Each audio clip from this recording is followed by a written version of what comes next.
Technical civil shorts की इस video series में आप सभी का स्वागत है। आप सभी सिविल इंजीनियर्स ने काफी मर्तबा प्री स्ट्रेस कंक्रीट के बारे में सुना होगा, पढ़ा होगा, समझा होगा, लेकिन उसके बावजूद भी काफी लोग इसके अंदर कंफ्यूज रहते हैं कि आखिर प्री स्ट्रेस कंक्रीट का मतलब और मकसद क्या है। तो आज की इस छोटे से वीडियो में हम इन दोनों सवालों के जवाब को बहुत ही सिंपल और साधारण शब्दों में समझेंगे, इसलिए इस वीडियो को आखिर तक ध्यान से देखिएगा। चलिए तो देखिए, प्री स्ट्रेस कंक्रीट का मतलब होता है ऐसा कंक्रीट जिसमें पहले से स्ट्रेस दे दिया गया हो। अब ये पहले से स्ट्रेस कैसे दिया जाता है और क्यों दिया जाता है, कहां इसकी जरूरत पड़ती है, इन सब चीजों को एक एक करके आगे समझते हैं। देखिए, पहले से स्ट्रेस देने की एक प्रोसेस होती है। इस प्रोसेस के अंदर क्या किया जाता है, मान लीजिए आपके पास एक कंक्रीट का मेंबर है, मान लीजिए स्लैब है। उस स्लैब को आपको as a pre stress member design करना है या कास्ट करना है। तो उस स्लैब के अंदर जब हम उसके रेनफोर्समेंट को बिछाते हैं, यानी जो उसके सरिये होते हैं, जब हम वो प्रोवाइड करते हैं, और कास्टिंग से पहले यानी कंक्रीट पोर करने से पहले अभी हमने क्या किया, उसके अंदर केवल उसके रेनफोर्समेंट को बिछाया है। तो उसी के साथ साथ हम क्या करते हैं, उसमें कुछ केबल्स भी इंसर्ट करवाते हैं, और ये जो केबल्स होते हैं इसका स्पेसिफिक नाम होता है टेंडन्स। इन टेंडन्स को रेनफोर्समेंट के साथ साथ बॉटम में जो है इंसर्ट कर दिया जाता है, प्रोवाइड कर दिया जाता है। और ये जो केबल्स हैं इनको खींच लिया जाता है, इसके अंदर टेंशन प्रोवाइड किया जाता है, टेंसाइल फोर्स से इनको खींच लिया जाता है दोनों तरफ से।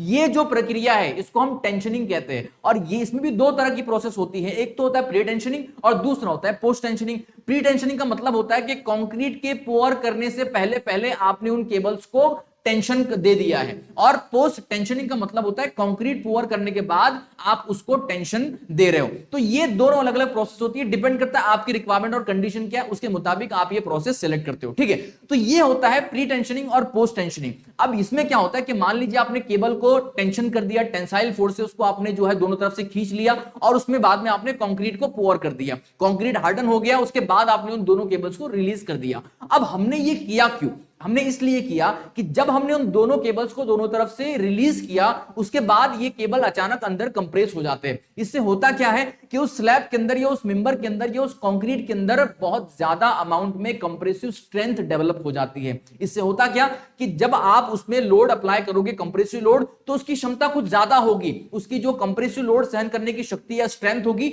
वो इंक्रीज हो चुकी होगी। और यही रीजन है जिसकी वजह से हम इसके अंदर टेंशनिंग ऑलरेडी प्रोवाइड करते हैं, ताकि उसकी वो कंप्रेसिव स्ट्रेंथ को इंक्रीज कर सके। ठीक है, तो ये होता है कंप्रेसिव स्ट्रेंथ उसमें इंक्रीज करने का तरीका या उसको प्री स्ट्रेस करने का तरीका। ठीक है, अब ये हम करते क्यों है, इसका क्या रीजन है, कहां पर इसको इस्तेमाल किया जाता है। तो देखिए, आपने कई जगह ऐसे मेंबर्स देखे होंगे, कई लोकेशंस या कई सिचुएशंस ऐसी होती हैं जहां पर हमारे पास मेंबर की स्पान तो बहुत ज्यादा होती है, लेकिन बीच में ना कोई हम सपोर्ट दे सकते हैं और ना ही उस मेंबर की डेप्थ को इंक्रीज कर सकते हैं। तो ऐसे में क्या कर सकते हैं हम लोग, ऐसे में हम लोग प्री स्ट्रेस मेंबर का इस्तेमाल कर सकते हैं, प्री स्ट्रेस कंक्रीट का इस्तेमाल कर सकते हैं। उसमें होता क्या है कि एक तो वहां पर बीच में कोई सपोर्ट की जरूरत नहीं पड़ेगी, क्योंकि ऑलरेडी उसकी स्ट्रेंथ बहुत ज्यादा बढ़ जाती है, और उसी के साथ साथ आपको डेप्थ भी इंक्रीज करने की जरूरत वहां पर नहीं पड़ती। अगर इसका एग्जांपल देखे जाए तो आपने ब्रिज के काफी बड़े बड़े स्पान्स देखे होंगे, जो कि उसके लोड और उसके स्पान के मुताबिक अगर उसकी डेप्थ देखे, उसकी अगर थिकनेस देखे ब्रिज डेक की, तो बहुत कम होती है, क्योंकि उसके अंदर लोड